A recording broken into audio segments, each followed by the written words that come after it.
Cómplices tiene el honor y la alegría de recibir a Rogelio Rodríguez Coronel en esta oportunidad. Rogelio Rodríguez Coronel es especialista, un gran especialista en literatura en general. Profesor de la Universidad de La Habana y quien tiene muchísimos vínculos con Panamá. La primera pregunta que quiero hacerle está relacionado con su especialidad, que es la literatura. Y con respecto a tus intereses en la literatura, ¿qué haces actualmente? Bueno, actualmente estoy proyectando, digamos, un estudio de literatura panameña. Pero me interesa mucho la figura de Victoriano Lorenzo. Yo hice la presentación para una colección de literatura iberoamericana de la Agencia Española de Intercambio Cultural, la ESI. Hice el prólogo, el estudio introductorio de desertores de jurado. Y allí la figura de Victoriano Lorenzo es la figura sobresaliente. Desde entonces me quedé realmente cautivado por esta figura y siempre he pensado que sería interesante ver, a partir de una disciplina como la imagología, la imagen que ofrece, digamos, la imagen oficial o el discurso oficial o el discurso histórico, digamos, publicado, que se ofrece de Victoriano Lorenzo, y luego la imagen que la literatura también ofrece. Contrastar, relacionar, comparar estas dos imágenes en torno a esta figura que obviamente tiene muchas incógnitas, digamos, y tiene siempre, de acuerdo con el contexto en que se mueva su imagen, tiene, bueno, pues quienes lo aprueban, quienes rechazan, quienes tienen juicios controvertidos en torno a la figura. Entonces me interesa mucho ese diálogo que se pueda dar entre la historia, la fijación de una imagen a través de la historia y la imagen que ofrece la obra literaria, la literatura. Muchas cosas curiosas a mí me llaman la atención, ¿no?, de la literatura y de la cultura panameña. La primera vez que yo estuve en Panamá fue en el año 94, que vine a dar un curso de literatura, de un seminario sobre la obra de Alejo Carpentier. La Universidad de Panamá es una especie de licitación en la Universidad de La Habana y yo presenté mi programa y fui seleccionado. Fue la primera vez que vine con un enorme interés, porque yo conocía la obra de Sinan, bueno, La hija mágica, y muy poco más. Había conocido a Elsie Alvarado de Ricor cuando era directora de la Academia Panameña de la Lengua, la había conocido en Madrid. Resulta ser que teníamos amistades en común. Y allí conversé mucho en Madrid, mucho con Elsie, sobre la cultura panameña, Siempre para mí fue una incógnita Panamá. Y cuando vi la oportunidad en el 94 de venir a dar un curso, un seminario sobre la obra de Alejo Carpentier, pues ya eso me enamoró. Me enamoré de Panamá y allí, precisamente a raíz de ese seminario, me contrataron para venir a dar un curso de novela hispanoamericana contemporánea en una maestría que había de literatura hispanoamericana. Eso fue en septiembre del 94. Y permanecí dando ese curso en la maestría como hasta enero del 95, más o menos. Y pasé todo ese tiempo también leyendo, conociendo un poco más la poesía, la novela, el cuento panameños, porque es una literatura, yo creo que ahora menos, pero en aquel momento era muy desconocida. O sea, no se sabía de su existencia, no se sabía de sus autores relevantes. Sinan yo lo conocía porque lo publicó la colección Casa de las Américas, publicó La Isla Mágica, y allí pude conocer esa obra de Sinan, pero otros textos no estaban al alcance en ese momento. Y entonces aproveché esa estancia primera en el 94, en el 95, para leer, para conocer autores que me abrieron un poco digamos, el horizonte en torno a la literatura panameña. Yo acabo de publicar un libro, bueno, hace un par de años publiqué un libro sobre el rastro chino en la literatura cubana, que ha tenido muy buena fortuna. Ese libro ha tenido muchos premios, en fin. Pero yo creo que ahora me voy a concentrar en un proyecto de investigación en torno a la literatura panameña. Y quizás, estoy valorando, viendo el qué corpus puedo conformar. Esta figura de Victoriano Lorenzo me llama mucho la atención y quiero ver precisamente a partir de ese enfoque imanologico qué puede decirme, qué puede brindarme, ¿no? Creo que es muy interesante esta búsqueda de la imagen de Victoriano Lorenzo en la literatura, porque ahí yo creo que hay una buena cantidad de obras literarias que tratan, que se enfocan la figura de Victoriano.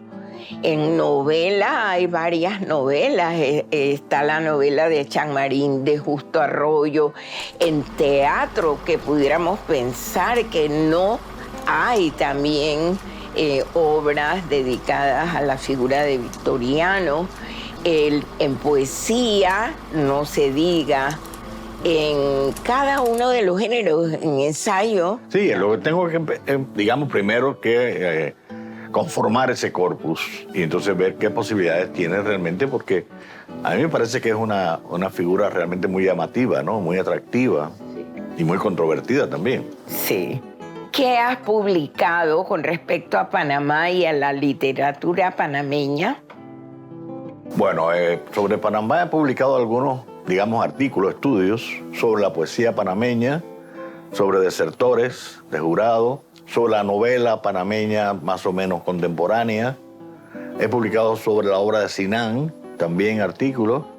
Y tengo varios acercamientos, digamos, como lector, pero valorando precisamente en el contexto latinoamericano esa obra, tanto la poesía como la narrativa.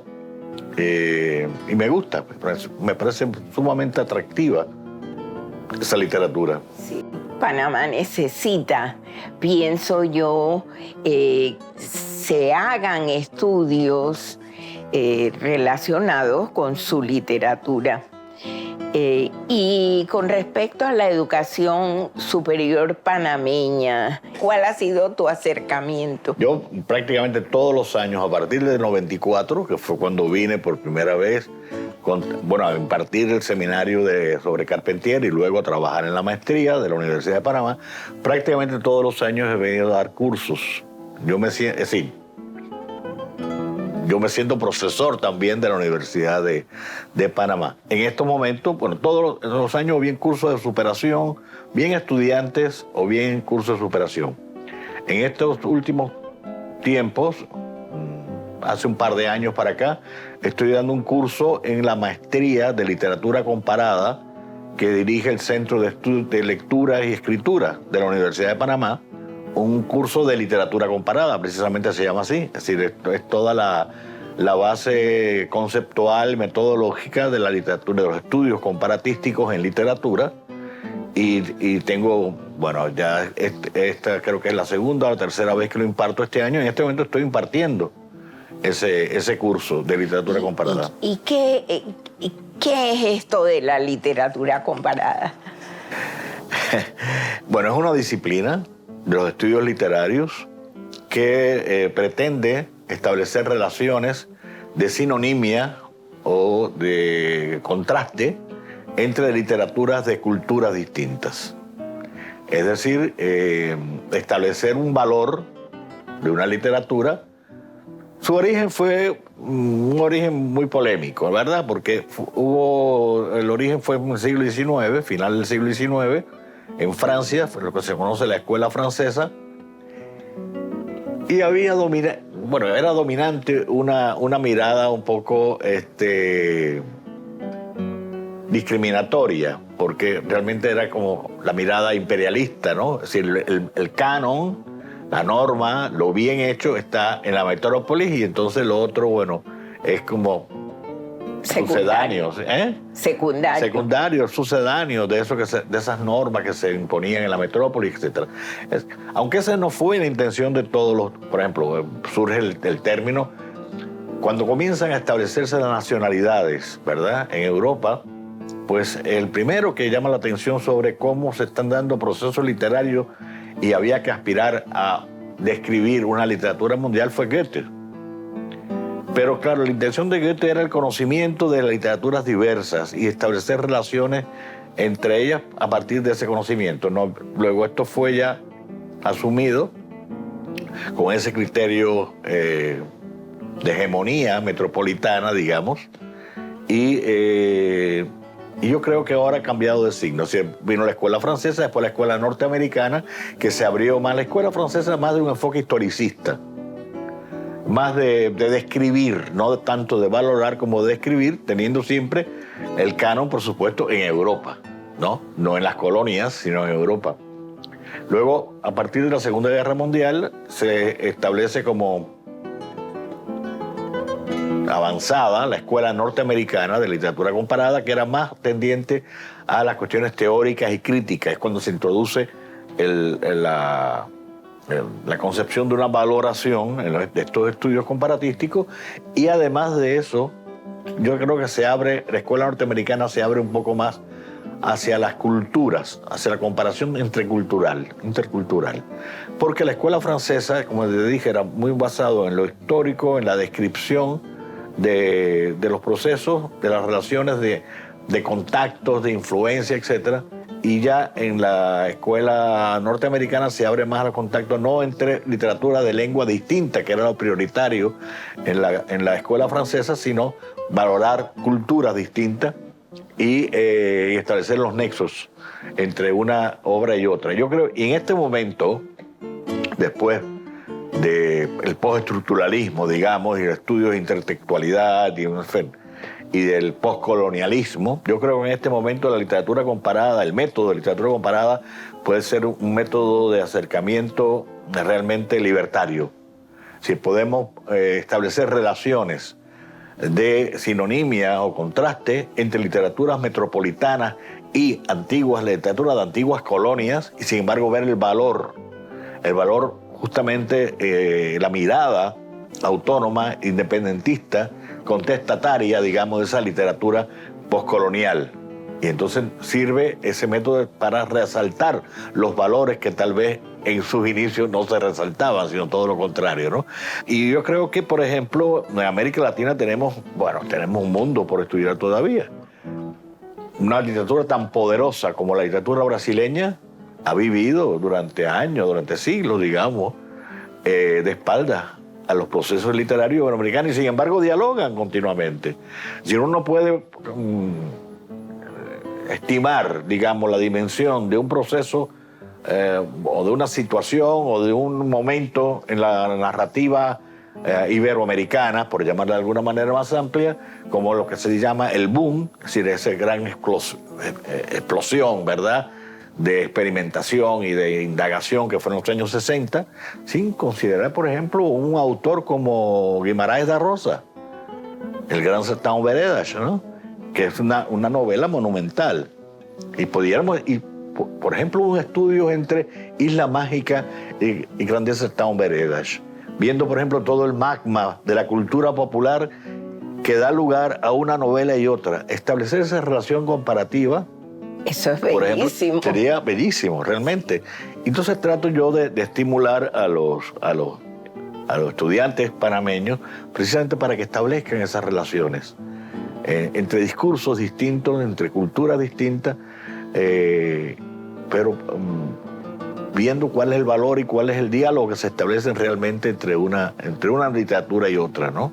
Lo mismo puede ser con literaturas indígenas, por ejemplo. Es decir, desconocidas totalmente. Desconocidas totalmente, pero hay que revalorizar, hay que volver a ellas y comparar entre ellas mismas y de ellas con la producción contemporánea, porque mucha producción actual se nutre de mitos, de leyendas, de maneras. La oralidad entre... La oralidad, por supuesto, es un aspecto sumamente importante para establecer estas relaciones. Bueno, por ahí andamos, por ahí andamos. Muy bien. Vamos a dejarlo allí y seguimos la conversación en un siguiente bloque. ¿Dónde está Victoriano? Díganos.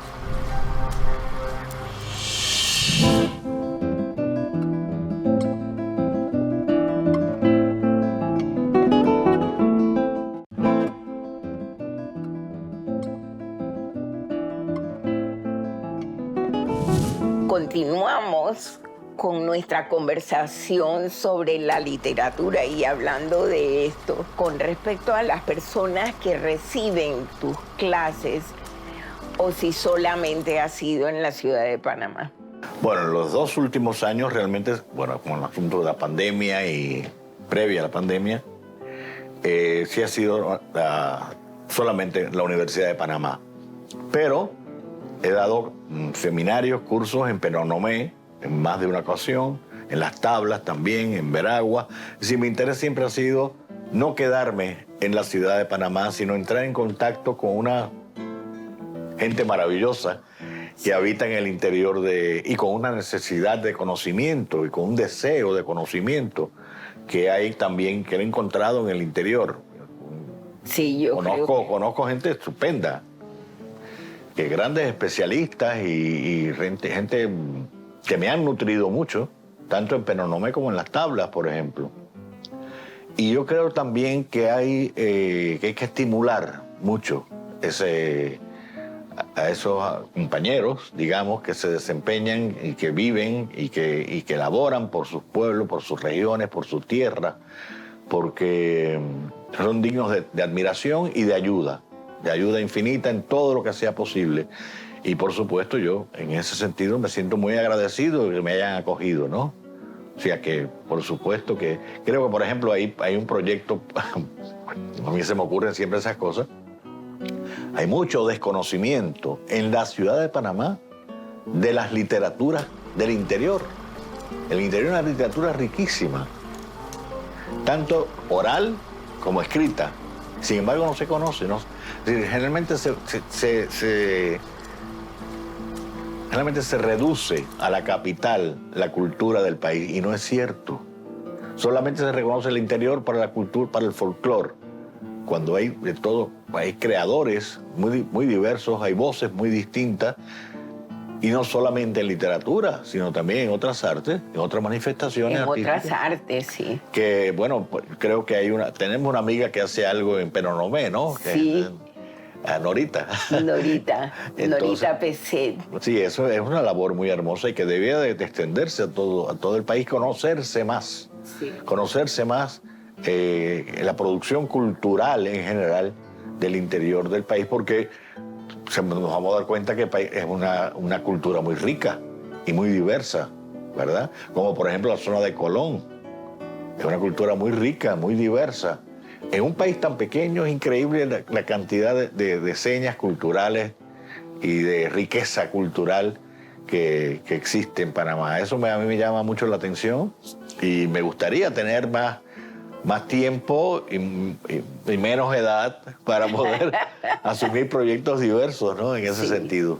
En la región del oeste, por ejemplo, y en la región del este de la ciudad de Panamá, vale la pena hacer esos acercamientos. Ahora en este segundo bloque me gustaría hablar también un poco sobre en Caribe, Panamá, porque estuviste muy involucrado, y yo también. ¿Qué fue en Caribe? Porque ahora nos acercamos a Internet y la hemos perdido. Yo creo que es sumamente importante. Era un proyecto de construir una enciclopedia virtual sobre cultura del Caribe. Y ahí, por supuesto, estaba Panamá. Se consideraba a Panamá como parte de la cultura caribeña y lo sigo considerando. Más que centroamericano, considero que es el país caribeño que tiene una ciudad en el Pacífico, pero en fin, es caribeña, su cultura es caribeña.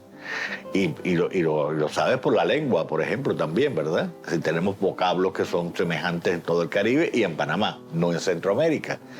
O sea, tenemos muchas relaciones. Sin embargo, también tiene de Centroamérica. Bueno, también. También de Sudamérica. También, pero es que es paso del mundo, es puente del mundo, ¿verdad? Entonces, bueno, esto fue una enciclopedia virtual de historia y cultura. Por cierto, que el Caribe, mucho de mis conocimientos de la cultura panameña se debe a Encaribe. Y era esfuerzo por recoger figuras principales y acontecimientos históricos y culturales y ofrecerlo allí como una enciclopedia. Pero además que iba acompañado por muestras, digamos, si es de literatura de Champmarín, por ejemplo, pues iba allí cuentos y poemas de Champmarín también. O sea que no solamente venía una reseña bibliográfica del artista, del autor, del escritor, del pintor, del músico, sino que también se mostraba una muestra, por supuesto, de su obra, ¿verdad? Y bibliografía. Sí, biografía, sí. O sea, una reseña biobibliográfica, porque estaba su biografía y su bibliografía, lo que había producido, y además una muestra. Y también había una iconografía, había fotos, había de todo, ¿no? Muy completo, realmente da una visión muy completa. Lamentablemente, este proyecto, que era costoso, se llevó a cabo, yo estuve en la dirección, digamos, general del proyecto. Se comenzó y se realizó, mientras fue posible, desde República Dominicana, por una fundación que preside Leonel Fernández, el antiguo presidente de República Dominicana, pero, bueno, se fue desvaneciendo, era muy costoso realmente. Pero yo creo, por ejemplo, de las cosas que yo sí pudiera realizar, creo que se debía, por lo menos, exhumar el Encaribe panameño y hacer una enciclopedia que la va. Ahí es interesante porque hay ya realizado recopilaciones y algunas cosas en internet sobre cultura panameña, pero esta enciclopedia daría ya una terminación y una propuesta de conocimiento mucho más amplio sobre la cultura panameña para los propios panameños, pero también para los demás, para el resto del mundo, ¿verdad? Que conozcan más a Panamá, que conozcan más de su cultura. Y Encaribe era una vía, era un instrumento fundamental, estupendo, ¿no? Para este propósito.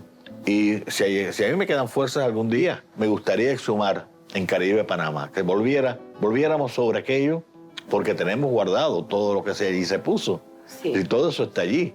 Ya no tenemos acceso a internet, pero lo que se puso de Panamá está ahí. Bueno, eso, exhumarlo, revalorizarlo y ampliarlo. Y continuarlo con la ayuda de todos. Ese sería, por ejemplo, un proyecto precioso para este centro que acaba de inaugurarse de investigaciones.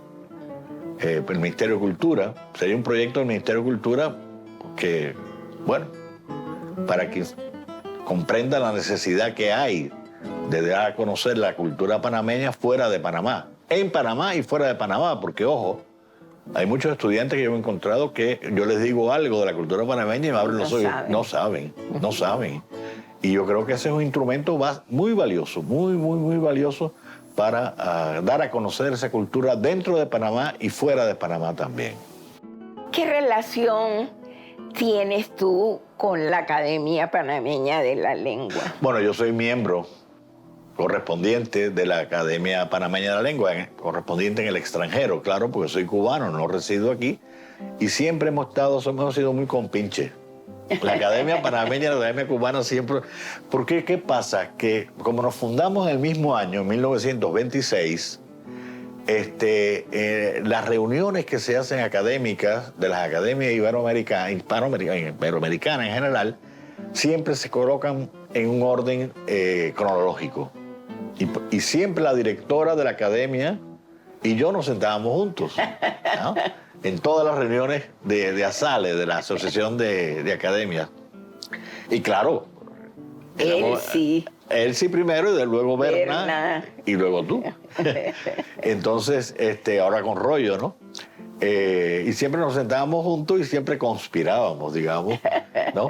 Las propuestas que íbamos a hacer, a favor de que íbamos a estar, etcétera, y nos apoyábamos mutuamente. Pero además de eso, por ejemplo, hemos organizado eventos conjuntamente, tanto en La Habana como aquí en Panamá. Las dos academias hemos organizado eventos, encuentros, intercambios sobre estudios lingüísticos en general y también culturales. O sea, somos, independientemente de que yo sea miembro de esta academia, miembro correspondiente, hemos tenido desde que yo conocí a Elsie Alvarado de Ricor, que fue la primera vez que tuve un acercamiento a Panamá más personal en Madrid, que yo no había venido nunca a Panamá. Desde entonces yo he estado en contacto con la academia panameña y yo la siento como mi academia. ¿Qué has publicado recientemente y cuáles son tus proyectos puntuales? Bueno, recientemente lo más reciente que he publicado y que ha tenido una repercusión es este libro sobre el rastro chino, de la cultura china en la literatura cubana. Eso es algo que tenía pendiente. ¿Crees que hay un rastro chino en la literatura panameña? Sí, claro que sí. Además, has trabajado sobre eso, ¿no? O sea que tu pregunta no es nada inocente. Has trabajado sobre ese aspecto. Y era algo pendiente, para la literatura cubana algo pendiente, porque los estudios, con razón, no digo que no tengan razón, siempre han estado enfilados al diálogo entre la cultura española y la africana, a partir, bueno, de la presencia africana desde una época muy temprana en la conformación de la cultura cubana. Y siempre de ahí surge incluso la movilización, digamos, de una categoría como transculturación que hace Fernando Ortiz y que ha tenido tanta fortuna en los estudios no solamente cubanos, sino también hispanoamericanos en general, a partir de un libro de Ángel Rama que aplica la categoría a la narrativa hispanoamericana, en fin. Pero el asunto es que esto era algo pendiente, ¿no? Se conocía mucho, se estudiaba mucho del diálogo entre la cultura española y la cultura africana, pero no con respecto a la China. Y China es una presencia muy poderosa desde finales del siglo XIX. La Habana, el barrio chino de La Habana fue el núcleo fundamental, más rico, de mayor número y potencialidad cultural en toda América a finales del siglo XIX, sobre todo a partir de 1860. Y bueno, alguna seña tiene que haber dejado esto en la cultura, y en particular entonces yo lo enfoco en la literatura. Es decir, lo considero en la cultura general, pero lo particularizo en la literatura. Y es un libro que ha tenido realmente mucha fortuna, como dije. Ha recibido premios de la Academia de Ciencias de Cuba, ha recibido premios de la crítica, ha recibido premios de la Universidad de La Habana, investigaciones científicas. En fin, ha tenido mucha suerte. Ese libro ha tenido mucha suerte. Bueno, vamos a llegar hasta aquí y continuaremos conversando sobre la literatura panameña y la literatura hispanoamericana en general en un cómplices futuro. Bien, muchas gracias. Muchas gracias. Ya sabéis de quién es la palabra. Victoriano Lorenzo muere. No hay nada que puedan hacer. A todos los perdón. La sentencia ya fue dictada. Oíd una palabra pública. Llegó la hora, pedazo de rata.